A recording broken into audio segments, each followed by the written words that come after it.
Bonjour à tous. Aujourd'hui, j'ai trois situations. Ce sont des témoignages dans lesquels je pense tout le monde peut se reconnaître parce qu'ils sont assez significatifs des principales situations de blocage et situations problématiques dans lesquelles les gens se retrouvent aujourd'hui dans le monde professionnel. Le cas numéro 1, c'est le cas de Katia, bien sûr c'est pas son vrai prénom, qui travaille depuis plusieurs années dans une entreprise qui lui avait créé un poste, comme elle dit, fait sur mesure pour elle. Et puis au fil des années, on lui a attribué d'autres missions. Comme elle dit, elle a pris différentes casquettes supplémentaires. Et ces derniers temps, on lui a demandé de prendre une mission importante, une mission supplémentaire, avec proposition de moyens et de formation. Donc elle a accepté. Et aujourd'hui, elle est dans une situation très problématique pour elle, à savoir qu'elle a pris cette mission,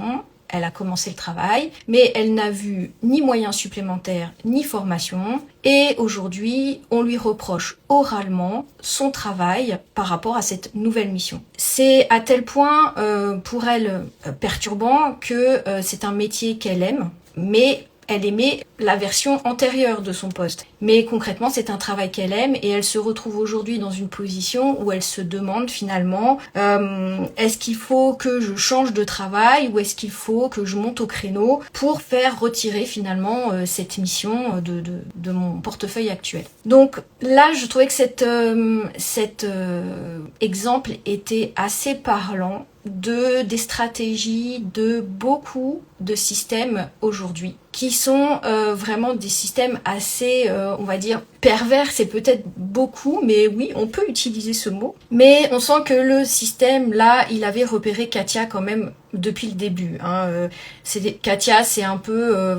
fait sûrement partie de ce qu'on appelle en effet les salariés sentinelles, les salariés investis, qui sont probablement compétents, débrouillards, qui ont tendance à pas forcément toujours dire oui, enfin souvent à accepter des nouvelles missions parce que ça les challenge. Je trouve que du coup là le système, à mon avis, il a vu l'opportunité d'une ressource illimitée. Elle parle de promesses de formation, de moyens non tenus. Là aussi, on peut s'interroger si, dès le début, le système n'avait pas sciemment choisi de ne pas lui mettre ses moyens à disposition, parce qu'après tout, c'est des coûts, c'est de l'organisation. Donc, ils savent très bien que ce type de salarié, ça prend les missions, ça dit oui, et à moindre coût, ils se débrouillent souvent sans rien, et en plus ce sont des gens qui souvent ne se plaignent pas, donc il est très probable que dès le début il y avait quand même le calcul de on va lui faire cette mission avec le moins de moyens possible, en l'occurrence aucun. Et ce qui est intéressant aussi là, c'est que comme elle dit, le pompon, c'est que en plus le système, en plus de ne pas lui donner les moyens, va lui reprocher son travail. Donc on est vraiment là dans ce qu'on appelle l'injonction contradictoire, fais ce travail, fais cette mission, mais je ne te donnerai aucun moyen.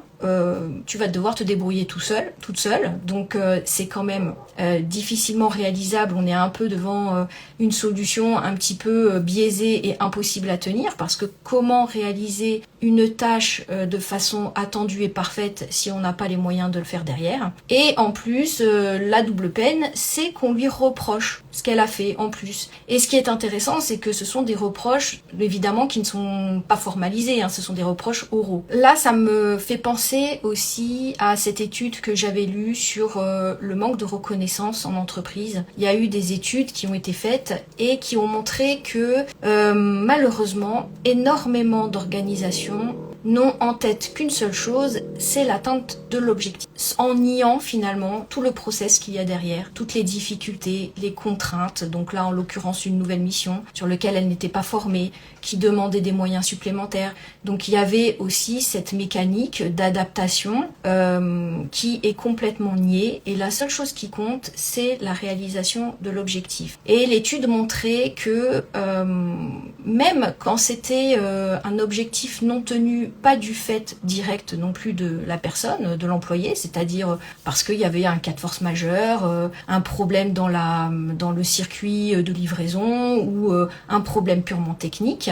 Le système, en fait, à la fin, il retenait qu'une seule chose, c'est que le salarié n'avait pas rempli son objectif. Voilà. Donc là, c'est aussi une grosse problématique dans ces organisations parce qu'en fait, quand on fournit du travail et quand on s'investit, il est normal d'attendre que ce travail soit reconnu. Voilà. Malgré ce qu'on peut essayer de faire croire que on va pas dire merci parce que tu fais bien ton travail, après tout est payé pour ça. Non. L'humain, il est fait comme ça, on peut pas le nier, il a besoin, quand il s'investit, quand il donne ce qu'il a, quand il est face à des difficultés, qu'il essaye de les dénouer pour faire avancer une mission de l'entreprise, il est tout à fait humain et normal qu'il s'attende à un minimum de reconnaissance. Voilà. Et en niant ce besoin de reconnaissance et en niant tous les efforts que la personne fait, c'est comme ça qu'on tombe dans des risques psychosociaux, la souffrance au travail, et aucun système ne peut s'étonner de ce fait. Même s'il s'en étonne, mais il ne devrait pas parce que c'est inhérent à la nature humaine. Voilà. Si on ne veut pas avoir des gens qui attendent de la reconnaissance, eh bien on ne travaille qu'avec des IA ou des robots. Voilà, et ça ira probablement beaucoup mieux pour eux. Il y a aussi évidemment le décryptage de la personnalité de la personne. Pourquoi est-ce que à un moment j'ai accepté qu'on me donne toutes ces missions? Qu'est-ce qui m'a motivée? Est-ce qu'à un moment j'ai pas laissé mes limites être piétinées? On voit bien que ça date pas d'hier, et c'est là le premier risque quand on vient avec ces situations, quand on vit ces situations, on se dit là le problème il est ponctuel, je vais le résoudre et ça va aller mieux. Mais on voit bien que là c'est un système qui perdure depuis des années. Et au-delà du décryptage systémique, un décryptage aussi personnel à avoir de pourquoi j'ai laissé à un moment mes limites être piétinées, qu'est-ce qui a pu faire croire, qu'est-ce qui a nourri l'idée de ce système que finalement je suis corvéable à merci, je suis chargeable à l'infini et en plus sans me donner des ressources. Ça ne veut pas dire que c'est de la faute de Katia, ce n'est pas de la faute de Katia. Katia, elle vient avec ses plus belles compétences, mais il y a un moment où ces compétences ont été instrumentalisées par le système et il faut voir pourquoi à un moment Katia n'a pas su voir ou n'a pas su poser des limites ou communiquer de la bonne façon pour éviter de tomber dans ce piège. À aucun moment Katia ne se dit j'en fais déjà beaucoup. Pour elle c'est naturel et c'est là le piège du salarié sentinelle. C'est naturel parce que on a des compétences, de la bonne volonté, un sens de la responsabilité, aussi souvent une forme de loyauté et aussi, il faut le dire, une certaine facilité à voir les enjeux, à voir les problématiques, à s'y attaquer et les résoudre. Et on croit finalement que c'est le lot de tout le monde. Mais c'est loin d'être le lot de tout le monde, c'est des choses qui font véritablement votre valeur mais qui jouent aussi contre vous si vous ne vous en rendez pas compte, parce que vous finissez par finalement normaliser, rationaliser cette posture et vous dire qu'en fait c'est normal. Donc là, quel est le risque de Katia? Si on continue dans notre décryptage, quel est le risque de Katia? Katia, son premier risque, c'est de tomber dans le piège de l'injonction paradoxale et de se dire là, il y a un manque de reconnaissance de mon travail, il commence à me critiquer, donc je vais faire encore plus, je vais faire plus fort, plus longtemps, je vais travailler peut-être le soir, le week-end, pour leur montrer que non, en fait, je suis la professionnelle responsable et fiable que je veux être. Et ils vont finir par voir, en fait, mon effort. Ils vont finir par comprendre que je peux pas continuer toute seule comme ça et qu'il faut m'aider, etc. En fait, non. Le système, tout ce qu'il va voir, c'est que vous faites le boulot de 2, voire peut-être même 3 personnes, à moindre coût. Et ils s'en contentent très bien, ils trouvent ça très très bien. Et finalement, ils vont voir que leur méthode a fonctionné et que vous devenez, sans le vouloir, votre propre geôlier, votre propre manager tyrannique. Le risque ensuite aussi, c'est évidemment la dévalorisation, on en a déjà parlé, parce que je vous dis, les salariés qui s'investissent comme ça, pour eux c'est normal, et ils finissent par être dans un environnement où on leur fait croire, ils finissent par croire ce filtre un peu déformé qu'on leur envoie, qui est c'est toi le problème, t'es mal organisé, ou t'as pas les compétences, donc c'est à toi d'aller les chercher, et finalement, ou alors même en effet de dire j'arrive pas à me faire comprendre, peut-être que je je le communique pas de la bonne façon, peut-être qu'ils ont pas vraiment compris que j'étais débordée. Ça, c'est un gros risque, c'est celui de la dévalorisation et de la perte de l'estime de soi. Et souvent, c'est ce qui entretient aussi ce mécanisme d'impuissance, de cet effet tunnel, parce que finalement, quelque part, on se sent redevable de ce système, on sent une espèce de loyauté qui se retourne finalement contre nous. Le problème aussi, c'est de croire que quand on est face à ça, c'est de ne voir que le problème du moment. Se dire je vais résoudre ce problème ou je vais quitter l'entreprise et finalement je vais résoudre le problème et tout ira mieux. Oui, dans certains cas, ça va peut-être arranger les choses un certain temps, mais il faut s'interroger parce que ces pratiques se retrouvent dans beaucoup d'organisations. Et si il n'y a pas un décryptage précis de ce qui s'est passé là, et un décryptage précis de la posture et de ce qui vous a amené, ce qui a amené Katia à laisser ses limites piétiner et finalement sa place de professionnel investi remise en cause, c'est quelque chose, un scénario qu'il est possible de revivre ailleurs, à un autre moment, d'une autre façon. Donc voilà, il faut faire attention à ne pas rentrer aussi dans un système de fuite pure, en imaginant que ça va régler tous les problèmes, tous vos problèmes dans votre carrière. Alors déjà, est-ce que ce schéma, vous l'avez déjà vécu? Est-ce que ça résonne avec des choses que vous avez vécues, vous, dans votre entreprise? Ou peut-être des choses que vous avez observées? Est-ce que vous vous reconnaissez un peu dans ce profil, le profil de Katia, qui prend encore et davantage de missions, de tâches, sans reconnaissance et en plus avec le bâton derrière qui tombe de façon très abrupte et très violente. J'ai eu plusieurs témoignages qui ressemblaient à ça. Il y a des gens, ça va très très loin. Il y a des gens, ça va par exemple, qui doivent faire de longs trajets en voiture pour leur entreprise sans qu'on leur rembourse leurs frais, qui vont prendre des chambres d'hôtel pour aller à des rendez-vous pour de la clientèle et qui payent de leur propre poche, des gens qui s'épuisent physiquement et financièrement et sans aucune reconnaissance et en plus derrière des critiques. Donc ça va vraiment vraiment loin. Il y a un véritable risque là dans ce profil. Bien sûr, le risque principal c'est de s'épuiser, c'est de continuer à prendre davantage de missions, davantage de contraintes, sans moyens supplémentaires, et en plus de rentrer dans cette boucle de je vais en faire plus, je vais prouver, sans qu'il y ait évidemment de remise en cause de l'autre côté, de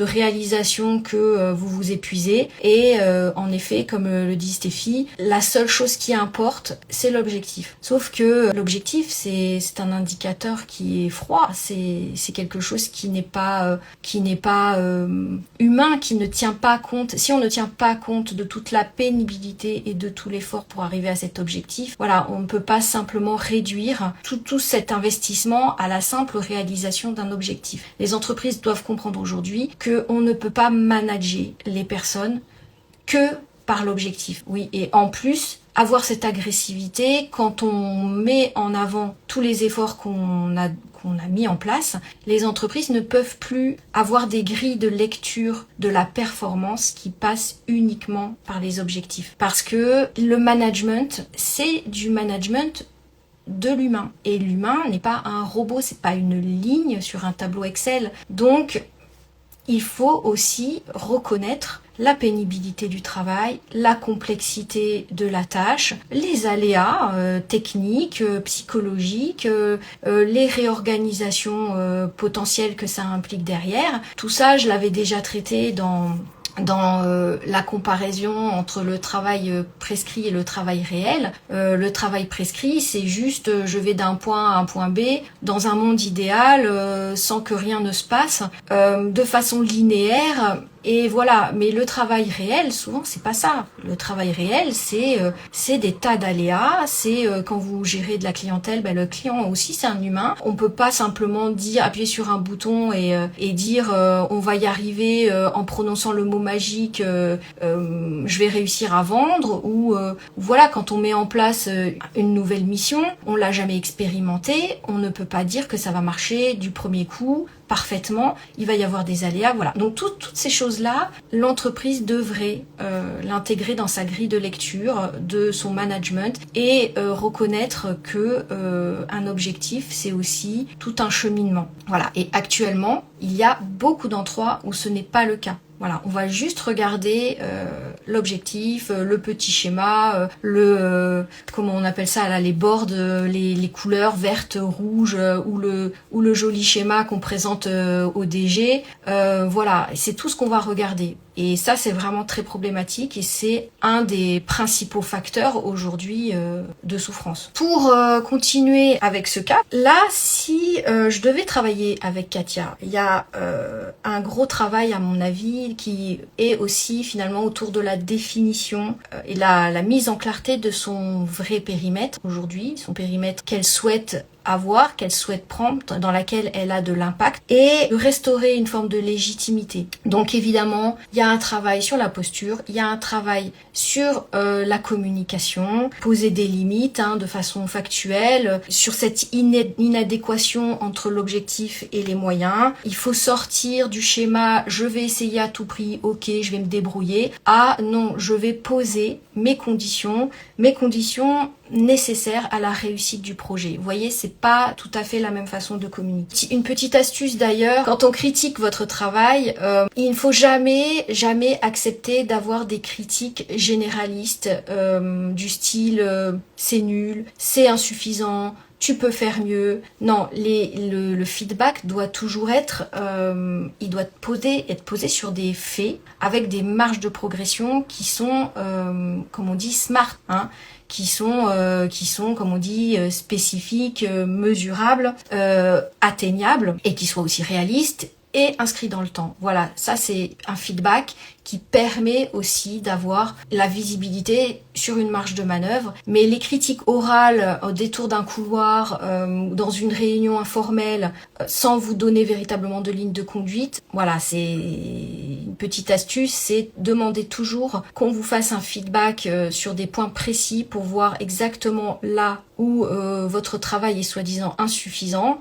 et dans la mesure du possible, demander un écrit. Vous verrez que la plupart du temps, vous n'aurez pas forcément de retour. Donc là, la réponse pour Katia, elle est pas binaire. Est-ce que je dois rester? Est-ce que je dois est-ce que je dois partir? C'est plus complexe que ça. C'est de voir si elle aime son travail, si elle a des marges de manœuvre. Évidemment qu'ensuite, si le système est véritablement trop rigide et s'il y a une fin de non-recevoir à tout ce qu'elle propose, voilà. Et si c'est absolument pas possible de rester dans un environnement qui ne la protège pas, qui ne préserve pas sa santé mentale et physique, là en effet il peut y avoir une stratégie consistant à préparer une sortie, sachant qu'encore une fois il n'y a pas de solution binaire. On peut très bien travailler sur plusieurs solutions en même temps, une solution en interne, tout en regardant à l'extérieur. Voilà, il n'y a rien qui est figé, mais on voit bien qu'à chaque situation, voilà, ça dépend du contexte, ça dépend de si on aime encore son métier, ce qu'on y trouve et de la marge de manœuvre qu'on a derrière. Donc là, mon cas numéro 2, c'est le cas de Thomas. Thomas, c'est un jeune professionnel qui a 25 ans. Il est en CDD et il travaille depuis assez peu de temps, 2 ans, dans un poste où il est demandé beaucoup d'autonomie. Les missions sont très variées. Elles demandent pour certaines une certaine forme de complexité, de stratégie, de responsabilité aussi. En fait, Thomas, il est dans un service aussi où il y a beaucoup de travail. Mais il y a aussi beaucoup d'absence et beaucoup de turnover. Donc déjà, c'est un premier signal. Au départ, Thomas, il était plutôt content parce qu'il commence, il est ambitieux, il se dit c'est une façon de montrer ce que je vaux, de montrer comment je réponds aux problématiques, donc c'est plutôt bien. Mais au fur et à mesure, il s'est retrouvé de plus en plus chargé, il est en CDD, on ne lui propose pas de CDI, et dernièrement, c'était un peu le pompon, son chef est venu et a dit au service, donc à lui et les survivants de son service, il va falloir encore prendre des missions parce qu'il faut justifier notre recrutement de CDD. J'imagine qu'il est possible que ce soit dans le public. Thomas, il dit, en fait, au début, on était plutôt d'accord parce qu'on s'est dit, s'il y a des missions supplémentaires, il va y avoir des moyens supplémentaires. Et finalement, pas de moyens supplémentaires, des tâches supplémentaires pour Thomas. Ses collègues ont été réaffectés pour pallier d'autres trous et il se retrouve aujourd'hui seul à gérer quasiment tout le service tout seul. Et comme il dit qu'il est complètement submergé sur des missions qui demandent de plus en plus de stratégie, de responsabilité. Il ne peut plus prendre ses pauses, il peut plus aller manger avec ses collègues. Donc en plus il est isolé. Il y a une incompréhension des autres aussi. Il dit que les autres comprennent pas sa charge de travail et sa situation. Et ce qui est le plus dur pour lui, c'est le manque de reconnaissance, de considération, de compréhension et le fait qu'en fait, malgré tous ses efforts, on ne lui propose pas de CDI. Le problème de Thomas, c'est qu'il aime son métier aussi et qu'au début, il s'était dit quelle chance, c'est un travail qui me permet de m'accomplir. C'est un travail rare qui m'offre des possibilités que à mon âge, à mon jeune âge, je n'aurais pas pu avoir ailleurs. Et le fait qu'il soit en CDD, il dit j'ose rien dire. Et en plus, quand quand je dis les choses pour essayer d'améliorer les choses ou montrer aussi les problèmes, il dit personne ne m'écoute. J'ai l'impression que ce que je dis c'est futile. Encore un autre schéma de salarié sentinelle. Alors là, sentinelle plus. Thomas, il a 25 ans, il gère tout, il pallie aussi les erreurs des autres parce que ce qu'il dit, c'est que quand les autres font des erreurs, il a tendance à vouloir pallier et du coup, il se met en retard sur son propre travail, donc il se met dans la seringue tout seul. Et tout ça sous la menace silencieuse finalement d'un non-renouvellement de CDD. C'est vraiment le portrait robot de la sentinelle, de la nouvelle génération de sentinelles, sauf qu'à 25 ans, Thomas est déjà en train de se cramer. Là, encore une fois, on a un système qui est cynique. Quand le chef dit on reprend de l'activité pour justifier les CDD, bon, la menace est en plus à peine voilée. En gros, si vous prenez pas cette activité supplémentaire et si vous justifiez pas de votre activité, votre CDD, il va pas être justifié, va vous passer sous le nez. Donc vraiment, c'est une menace à peine voilée pour Thomas, parce qu'ils savent très bien, voilà, Thomas c'est le pilier du service, il porte le service à lui tout seul. Pourquoi il ne lui propose pas de CDI ? Parce que le CDD est un moyen de pression.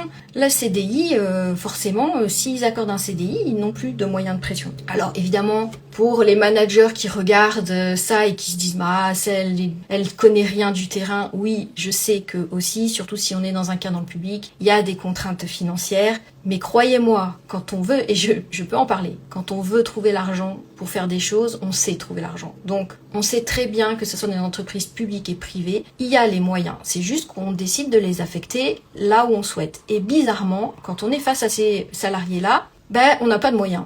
Voilà, forcément. Mais par contre, pour aller faire des belles réunions ou envoyer tout le codir à l'autre bout de la planète pour faire un séminaire, là, bizarrement, on trouve toujours de l'argent. Et aussi, ça explique quand Thomas dit ce que je dis, j'ai l'impression que c'est futile et qu'en fait c'est moi qui dis des bêtises ou j'ai l'impression de pas être écoutée, mais c'est pareil. C'est absolument pas Thomas qui est incompétent ou qui dit des futilités. C'est le système qui ne veut rien entendre. C'est du déni organisationnel. Il y a aucun intérêt à prendre en compte ce qu'il dit, surtout si c'est des idées pour améliorer, puisque il fait déjà le travail à moindre coût. Donc voilà, et puis on sait toujours, c'est le problème de l'homéostasie, le système n'aime pas changer. Et là, on est vraiment dans la technique de l'essorage.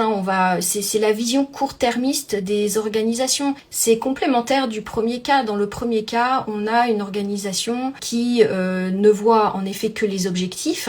Et il y a aussi cette technique qui est d'essorer les personnels investis. J'ai pas dit que c'était conscient, attention. Je dis pas qu'on est sur des mécanismes conscients. Il faut comprendre que l'humain est beaucoup plus complexe que ça. Mais c'est la facilité. On ne voit que à court terme. Donc on préfère essorer à moindre coût les personnes. Et il y a autre chose dont je voulais vous parler, qui est d'alimenter l'idée que vous êtes salarié sentinelle, que c'est pas si... Voilà, que vous n'êtes pas si bon que ça. On va finalement organiser votre incapacité et le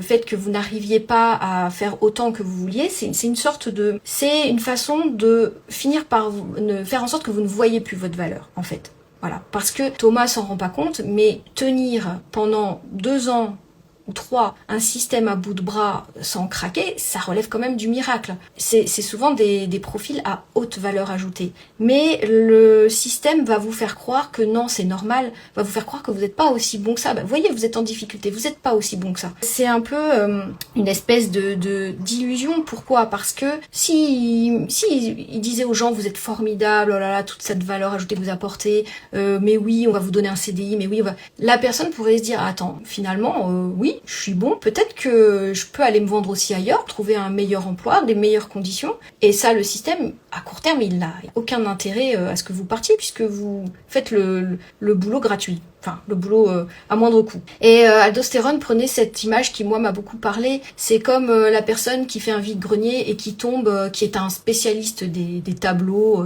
qui s'y connaît très bien en tableau, et qui tombe sur un tableau dont il voit tout de suite que c'est un tableau d'un grand peintre, voilà, et qui a énormément de valeur. Est-ce que vous croyez qu'il va aller dire à la personne qui vend son tableau que son tableau, mais vous vous rendez compte, c'est une merveille, c'est un tableau de tel peintre très connu, vous pourriez en tirer des centaines de milliers d'euros. Non, il va dire, donc votre tableau c'est vraiment une croûte, franchement vous le vendez combien? 10 euros? Allez, moi je vous en donne 5, et puis rendez-moi bien la monnaie, voilà, je vous débarrasse pour finalement garder le tableau pour lui-même. Là on voit qu'il y a un gros problème de limite parce que Thomas il n'ose pas poser ses limites parce qu'il se sent pas en position de force. Il pense qu'en travaillant dur, il va prouver sa valeur encore. Il va prouver au système qu'il est capable, puisqu'il le dit. Mais dans la réalité, tout ce qu'il fait, c'est laisser ses limites pulvérisées et il va s'épuiser pour rien du tout. Le risque vraiment, c'est le burn-out. Et commencer sa vie professionnelle à 25 ans, on commence souvent avec un burn-out, c'est vraiment une cicatrice qu'on risque d'avoir à vie. Donc c'est vraiment un gros risque professionnel, enfin de santé, mais aussi professionnel, parce qu'il y a aussi un vrai risque carrière.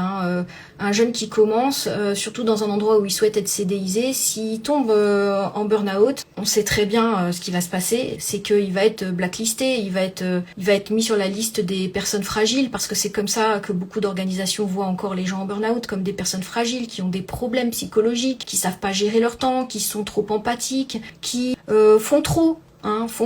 Bah oui, tu sais faire plein de choses, t'es bon, mais tu en fais trop. Et d'un autre côté, à qui on donne des objectifs irréalisables qui fait que t'as pas d'autre choix que d'en faire trop. Donc c'est vraiment le risque de carrière aussi, c'est celui-là. Pensez-y, quand vous tombez en burn-out, évidemment il y a le problème encore une fois de santé physique, mentale. Le burn-out peut avoir des vraies séquelles, c'est comme un trauma, ça a des séquelles parfois physiques mais aussi psychologiques que vous pouvez garder très longtemps. Ça c'est pas une façon, c'est des risques d'après reconstruire une carrière derrière, poursuivre une carrière derrière avec avec un boulet supplémentaire, avec des traumas supplémentaires qui font que ça va être encore plus compliqué de poursuivre de façon ancrée et légitime. C'est pour ça que avant de reprendre, il est bien de faire un travail sur soi-même pour ne pas retomber ou ne pas retrouver les mêmes scénarios et reconstruire vraiment son identité de professionnel et sa confiance en soi pour éviter de garder ce sentiment d'illégitimité et de brisure en soi qui fait que après on a encore plus de mal à se défendre, à poser nos limites. Ici, ce qui serait intéressant de travailler pour Thomas parce que il aime son métier, il est jeune, il est ambitieux, ce serait vraiment de travailler sur ce que j'appelle le squelette professionnel. C'est tout ce qui lui permet d'être ancré, ce qu'il veut pas, ce qui est pas les limites qui ne sont pas négociables pour lui. Qu'est-ce qu'il a besoin d'avoir dans son travail? Quelles sont ses valeurs? C'est d'avoir ce squelette dans lequel il est ancré, dans lequel il se sent légitime, qui lui permet ensuite de poser des limites claires avec une communication stratégique, ce qui fait que vous pouvez tout à fait poser vos limites sans vous renier et tout en valorisant votre travail auprès de la hiérarchie. Il ne s'agit pas d'arrêter de ne plus rien faire ou de saboter son travail. C'est vraiment là apprendre à dire stop. Vous pensez que ça va vous mettre en danger encore plus? Je dis pas. Il y a des endroits où ça peut vous retomber dessus. Mais sincèrement, voilà, faites le pour et le contre.